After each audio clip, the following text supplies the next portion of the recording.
For 30 years, Johnny Carson invited America into their living rooms 5 nights a week. As host of The Tonight Show, he presented a carefully crafted image of cool professionalism, the unflappable king of late night who could handle any situation with his trademark wit and charm. But sometimes, even Johnny Carson, television's most controlled performer, found himself completely blindsided by the unpredictable chaos that can happen when the cameras are rolling live. Johnny prided himself on being prepared for anything, revealed a former Tonight Show producer who worked with Carson for over a decade. But there were moments when even he couldn't maintain that famous Carson composure, when he'd completely lose it on national television. Tonight, we're counting down the 16 most insane, unscripted, and unforgettable moments from Carson's 30-year reign. The times when television's most controlled host found himself completely at the mercy of his guests, his emotions, or sometimes just bizarre circumstances that no one could have predicted. And the moment at number 8 generated more viewer mail than almost any other in the show's history, shocking some viewers while delighting others with Carson's unexpected candor. But first, let's look at the tomahawk demonstration that produced perhaps the most legendary laughing fit in television history. A moment so perfect in its timing and visual impact that it couldn't have been scripted if they had tried. It began as a straightforward demonstration.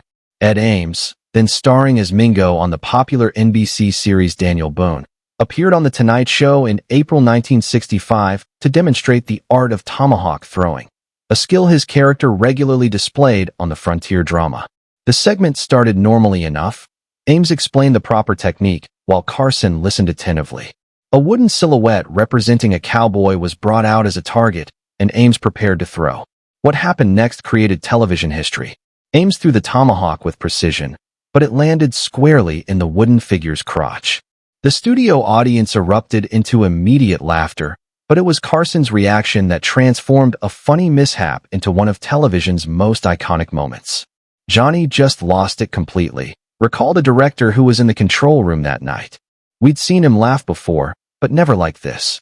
He was literally doubled over, tears streaming down his face, completely unable to speak for what felt like minutes.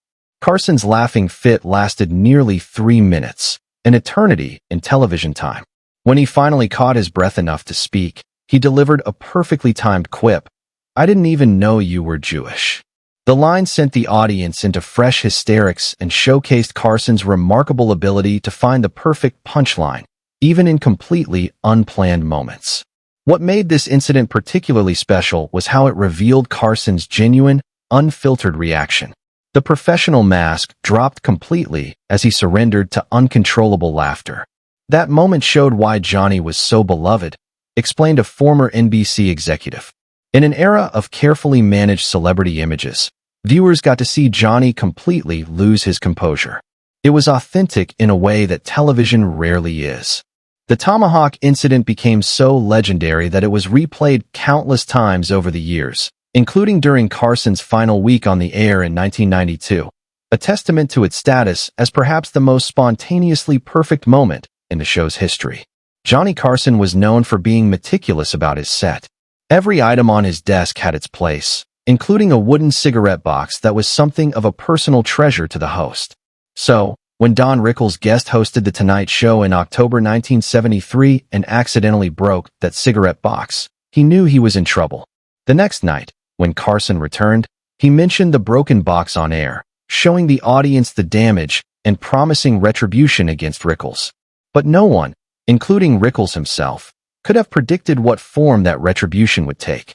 A few months later, Carson learned that Rickles was filming his sitcom CPO Sharkey on a nearby NBC soundstage. In an unprecedented move, Carson decided to interrupt the live taping with cameras in tow to confront Rickles about the cigarette box. That was completely unplanned, revealed a Tonight Show producer who was present. Johnny just looked at us during a commercial break and said, "Isn't Rickles taping today? Let's go over there." The crew grabbed what equipment they could and literally ran across the studio lot. What followed was one of the most spontaneous and hilarious moments in Carson's tenure. He burst onto Rickles' set during an actual taping, with the CPO Sharkey audience completely confused about what was happening. Rickles, caught mid-scene in his Navy uniform, looked genuinely shocked as Carson stormed in, scolding him. They told me you broke it on the show last night." The back and forth that followed was pure comedy gold. But what made the moment truly special wasn't just the surprise interruption. It was how it showcased the genuine friendship between the two men. Despite Carson's mock anger, his affection for Rickles was obvious, as was Rickles' delight at being ambushed by the normally reserved host. "Johnny wouldn't have done that with just anyone," noted a director who worked with both men. It showed how much he actually loved Rickles and how comfortable they were together. Johnny was always in control of his show, but with Don, he was willing to be the butt of the joke. The incident became an immediate television classic, replayed countless times over the years and remembered as one of the rare instances when Carson completely broke format and let spontaneity rule the day. As Johnny Carson's 30-year run on The Tonight Show approached its end in May 1992, the final episodes became increasingly emotional. The penultimate show featuring Robin Williams and Bette Midler was expected to be entertaining, but no one anticipated the powerful moment that would become one of Carson's most memorable farewells. Near the end of the episode, Midler, who had joked and bantered with Carson throughout her segment, suddenly shifted the mood by announcing she wanted to sing something special for the departing host. She began a tender rendition of "One for My Baby" and "One More for the Road," the Harold Arlen and Johnny Mercer standard about last calls and goodbyes. As Midler sang directly to him, the camera caught something remarkable. Johnny Carson, television's most controlled personality, with tears welling in his eyes.